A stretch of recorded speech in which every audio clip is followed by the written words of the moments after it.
안녕하세요. 넥타이맨 전수호입니다. 오늘 읽어드릴 부분은 장점막 누수증후군 온전한 건강 회복을 위한 첫걸음을 읽어드리겠습니다. 장점막 누수증후군은 일반에겐 생소할 수도 있지만 온전한 건강을 회복하고자 하는 이들에겐 매우 중요한 개념이다. 10여 년 전까지만 해도 의학계는 장점막 누수증후군에 대해 사이비 취급을 하는 분위기였지만 지금은 이와 관련한 논문이 셀 수 없이 많아졌고 더 이상 장점막 누수증후군의 존재를 부정하는 의사도 없다. 또한 기능의학을 전문으로 하는 병원에서 손쉽게 검사가 가능하다. 장점막 누수증후군은 말 그대로 장점막에 누수 현상이 발생한 상황을 말한다. 장점막 누수증후군은 점잖은 표현이고 리키 갓 신드롬을 그대로 번역하면 장이 줄줄 새는 현상이라는 다소 과격한 뜻을 담고 있다. 물론 장에 있는 모든 음식물들이 줄줄 새는 것을 상상해서는 안 된다. 보다 정확히 표현하면 분해가 덜 된 거대 단백질 분자들이나 유해 요소들처럼 체내로 흡수되어선 안 되는 것들이 장벽을 통과해 체내로 흡수되는 현상을 의미한다. 해부학적으로 볼 때 입에서 항문으로 이어지는 소화관은 체외, 즉 몸 바깥에 해당한다. 내가 꿀꺽 삼켜서 뱃속에 있는 사과는 아직까진 몸 밖에 있는 것이다. 그 사과가 소화되어 영양분이 장벽을 통해 흡수되어 혈관으로 들어와야 비로소 체내에 진입한 것이다. 내가 삼켰다가 토해낸 사과는 단 한 번도 내 몸속에 있었던 것이 아니다. 소화기관을 덮고 있는 점막은 상피세포로 이루어져 있는데 세포 한 개, 두께에 해당하는 얇은 조직이다. 이 조직은 비록 얇지만 정교하기 때문에 보호막으로서 역할을 충분히 감당한다. 몸 외부 소화기관 내에 있는 음식물을 흡수하거나 몸에 들여서는 안 될 것들을 차단한다. 동시에 상피세포는 항체를 분비하고 효소를 작동시키며 효모균과 기생충을 억제하는 역할을 담당하기도 한다. 소화관 속에 들어온 물질은 다양한 방법으로 이 장벽을 통과한다. 마그네슘, 칼륨, 나트륨 같은 전해질과 유리지방산은 삼투압을 통해 별다른 노력 없이 세포 안으로 흡수되듯 들어간다. 반면 대부분의 영양소는 능동수송이라는 과정을 통해 장벽을 통과한다. 특정 단백질이 셔틀처럼 영양소를 운반하는데 아미노산, 지방산, 포도당, 미네랄 그리고 비타민이 능동수송을 통해 세포막을 통과한다. 정상적으로 건강한 점막의 상피세포들은 잘 쌓아 올린 벽돌 건물처럼 오소리와 면이 딱 짜맞추어져 있다. 촘촘하고 정교해서 빈틈이 거의 없을 뿐만 아니라 치밀한 결합 조직이 있어서 물샐 틈 없는 1차 방어선을 역할을 한다. 셔틀을 타고서만 통과할 수 있다. 그러나 이 점막에 염증이 생기면 상피세포가 부풀어 오르면서 더 이상 단단한 결합을 유지할 수 없게 된다. 엉성하게 쌓아 올린 제주도의 돌담들처럼 틈이 생기기 시작한다.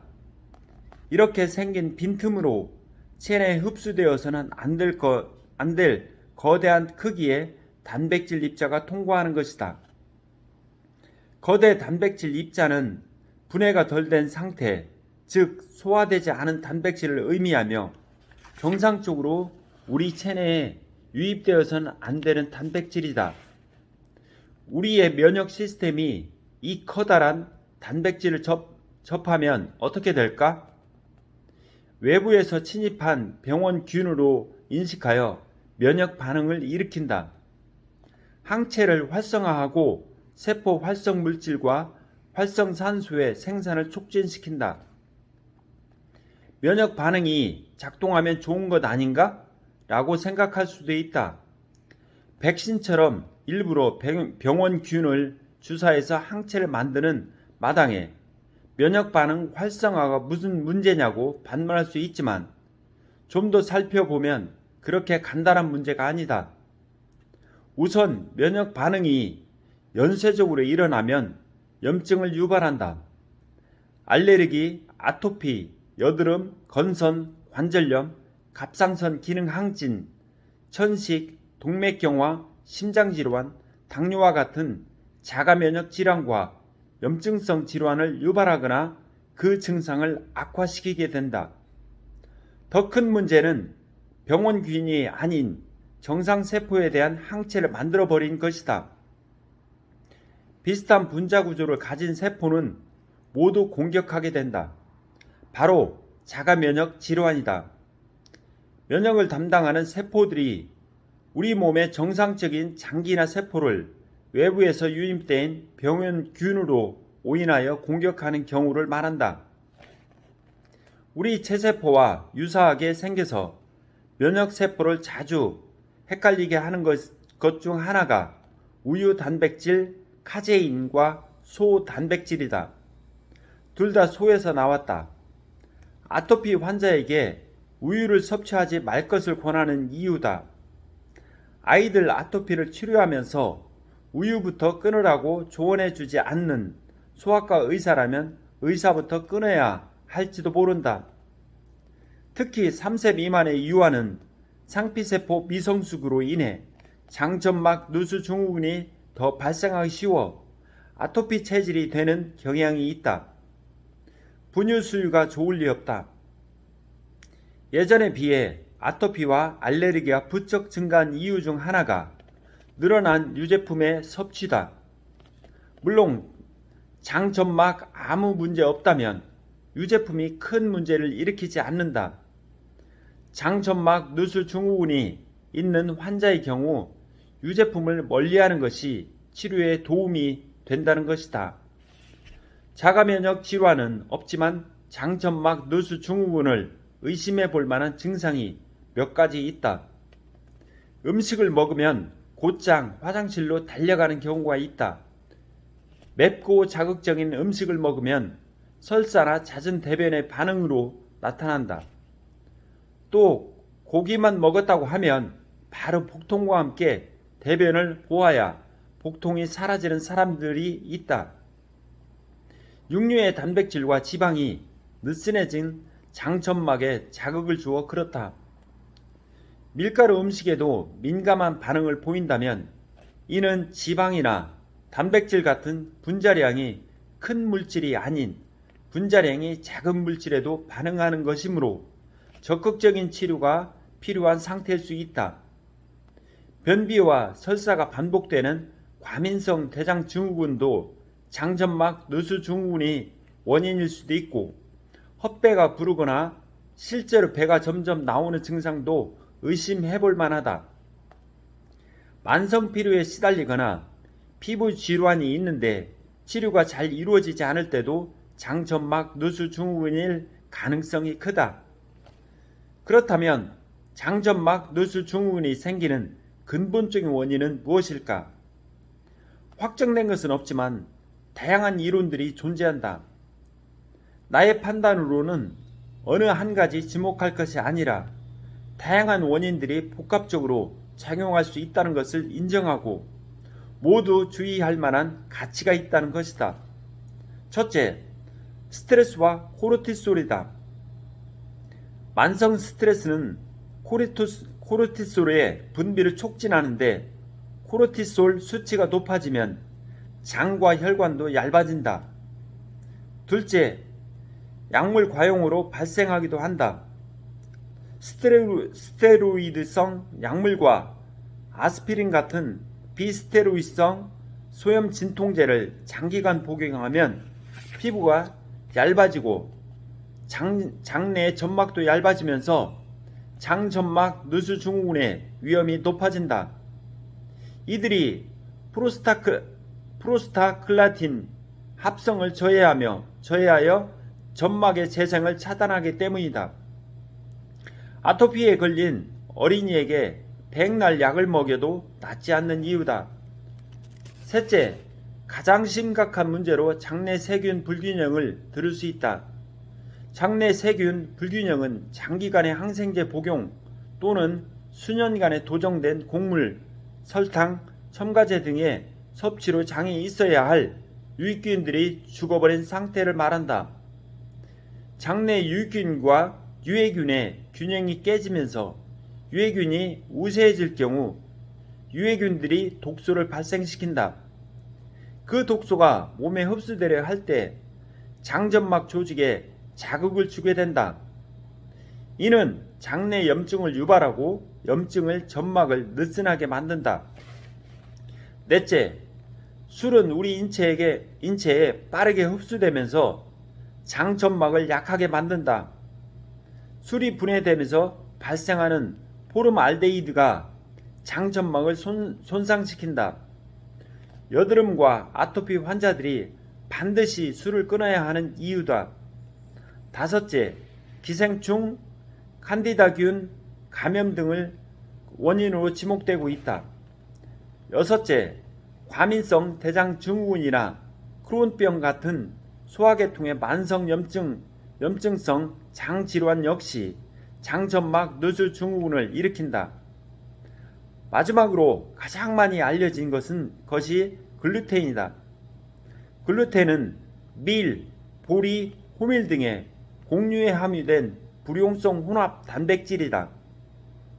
쉽게 밀가루 음식을 생각하면 된다. 글루텐에 대해선 찬반 논란이 많다. 현재 재배되는 밀이 과거의 밀과 달리 변종되어 문제를 일으키는 것인지 밀가루에 검출되는 글라이포세이트 농약이 문제가 되는지 다양한 추론이 존재한다. 그러나 한 가지 확실한 것은 민감한 체질의 경우 글루텐을 섭취하면 증상이 심해지고 글루텐을 끊으면 증상이 사라진다는 점이다. 물론 글루텐을 섭취한다고 해서 다 문제가 생기는 것은 아니다. 글루텐을 비롯한 특정 음식 성분의 과민 반응을 일으키는 민감한 장점막에 염증이 생기는 것이다. 의약품이나 영양제 캡슐 중에도 글루텐 성분을 함유한 경우가 많은데 최근 글루텐에 대한 문제의식이 야기되면서 점점 줄어드는 추세다. 글루텐 과민 반응은 단순한 장점막 누수 증후군으로 끝나지 않는다. 한 예로 장점막 염증이 비타민 B의 흡수를 방해해선 비타민 B군 결핍 혹은 불충분이 발생한다. 따라서 장점막을 먼저 회복하지 않으면 아무리 비싼 영양제와 좋은 음식을 골라 먹어도 헛수고인 셈이다. 비타민 B군이 부족하면 혈중 호모시스테인이 레벨이 증가한다. 호모시스테인의 별명은 조용한 살인자다. 그래서 심혈관 질환 환자들의 경우 혈중 호모시스테인 레벨을 꼭 검사한다. 호모시스테인 레벨이 높으면 혈관 경련을 일으킨다. 다리에 쥐가 나듯 혈관도 쥐가 날 수 있다. 혈관 중에서도 관상동맥에 쥐가 나면 바로 심장마비의 원인이 된다. 심장마비 사망 환자를 부검해보면 정작 콜레스테롤 수치도 높지도 않고 혈관도 막혀있지 않아서 원인을 판명하기 어려운 경우가 절반 이상을 차지한다. 단순히 특정 음식에 대한 민감성이 염증 반응을 일으키고 그로 인해 촉발된 비타민 B군 결핍이 심장마비와 같은 참사로 이어질 수 있다. 문제는 글루텐 민감성이 있는 사람이 글루텐을 먹어도 아무런 이상을 못 느낀다는 것이다. 당장 구토가 나거나 피부 발진이 있는 것도 아니고 아무 느낌 없이 맛만 좋은 것이 문제다. 이를 식품 감수성이라고 표현한다. 언뜻 생각하면 음식 알레르기나 식중독을 떠올릴 수 있는데 그런 증상이 전혀 없다. 차라리 눈에 보이는 증상이 존재하는 게 더 나을지도 모른다. 안타깝게도 장점막 누수 증후군에 대한 관심을 보이는 의료인은 국내에서 드물다. 하지만 기능의학 분야에서는 매우 중시하는 개념으로 다양한 질병과 증상들의 원인을 설명 가능케 하고 있다. 장 문제가 먼저 해결되지 않으면 영양소를 통한 치료도 불가능하기 때문에 집중할 수밖에 없는 측면도 있다. 장이 줄줄 새는데 아무리 좋은 걸 먹은들 무슨 소용이 있는가? 영양소는 흡수하지 못하고 염증만 일으키는 장을 가지고는 제대로 된 치료를 기대할 수 없다. 장점막 누수 증후군을 치료하기 위해서는 우선 장점막 누수 검사와 대변 검사를 통해 장점막 누수 증후군이 확실한지 원인이 무엇인지를 파악해야 한다. 원인이 밝혀지면 그에 맞는 처방과 프로그램을 통해 장벽의 염증을 완화시키고 손상된 장점막을 재생시키는 데 초점을 맞춰진다. 이러한 과정은 때론 수개월이 걸리기도 하고 환자 자신의 철저한 식이요법을 통해서만 가능하다. 위에 언급된 원인이 되는 음식들은 절대 입에 대서는 안 된다. 장점은 스스로 할 수 있다는 것과 경제적으로 큰 부담이 없다는 것이다. 오늘은 여기까지 읽어드리겠습니다. 고맙습니다.